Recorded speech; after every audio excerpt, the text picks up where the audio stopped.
Hello again, Gills fans. Welcome back to the latest episode of Gills in the Blood TV. It is match preview time, but unfortunately, you're going to have to just put up with me this week. I've been unable to pin down a Burton fan to join me ahead of this Saturday's encounter for what will be Steve Lovell's first, potentially only game in caretaker charge of the Gills after the sacking of Steve Evans last Sunday. Many thanks to everyone who's been so supportive of the channel since we came back about 10 days ago. The views have been really, really good. Lots of interaction, which is great to see. And the two Steve Evans sacking specials have been very well received. So thank you very much. Right, let's crack straight on with this match preview and look at the last 6 games and the comparative home and away form of both the Gills and the Brewers. It's not pretty reading. If you're a fan of the Kent club, it's 1 draw and 5 defeats from the last 6 in League One, giving us a solitary point from 18 available. Burton will arrive in pretty decent nick. 3 wins, a draw and 2 defeats gives them 10 points over the same period. But home and away, it's pretty much the same. Gills, 4 points from 18 on offer over the last half dozen. That's a win, a draw and 4 defeats. And Burton's record is exactly the same, but they are winless on the road in 5, with 4 defeats coming in the last 5 fixtures. So 4 points from 18 for both sides, home and away. Both sides only have 2 home and away wins respectively as well. So it makes for what should be a tight game. Big news coming out of both clubs over the last couple of days in terms of player departures was Jamie Cumming, the Gills loan keeper, was recalled by his parent club Chelsea and immediately sent out on loan to promotion chasing MK Dons. So we have to bid farewell to Jamie and wish him all the best for the rest of his career.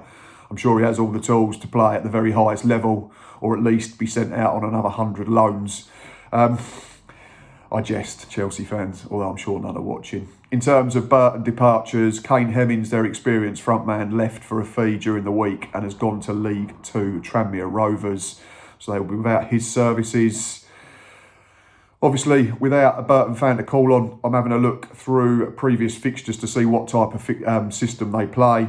And the Brewers tend to line up in a variation of 3-4-3, 3-5-2. Looking at their most recent fixtures, they play 3 centre-backs, wing-backs, orthodox centre midfielders, and then they've switched it up. They either have 2 attacking midfielders behind a lone front man, or they play just 1 number 10 and then 2 out-and-out strikers. Obviously, with Kane Hemmings leaving, it'll be interesting to see how they do line up come 3 p.m. on Saturday afternoon. Will Daniel Jefferson get more game time? Highly thought of by his parent club, Sheffield United, but on loan at the Pirelli at the moment. And obviously, there's a couple of former Gills in the form of Tom O'Connor and Deji Osulaja, who've both had decent enough seasons with Jimmy Floyd Hasselbank's men. In terms of team news for the Gills, obviously that glaring omission will be Jamie Cumming, having gone back to Chelsea and then off to MK Dons for a loan for the second half of the season. So will it be Aaron Chapman? Will it be another goalkeeper? Obviously the only one we have on our books is young Tommy Crump, but I'm pretty sure we cannot rely on him for half a season. It wouldn't be fair on the lad, to be quite frank. I know he was on the bench for 1 game before Christmas because of COVID, when Jamie Cumming incidentally missed the fixture and Aaron Chapman started.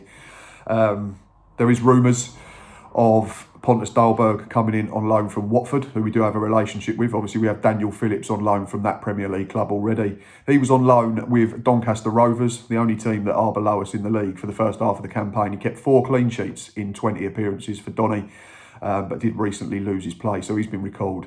And it looks like he might be coming in to at least challenge and compete with Aaron Chapman for the number 1 jersey.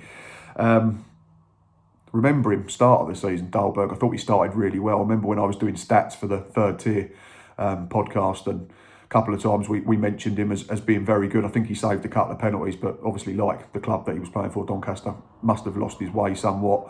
But fingers crossed we can get him in. It gives us a body, it gives us an option, and a fresh start might be good for him, and a fresh start might be good for us. And obviously, we'll back him if he does start come Saturday.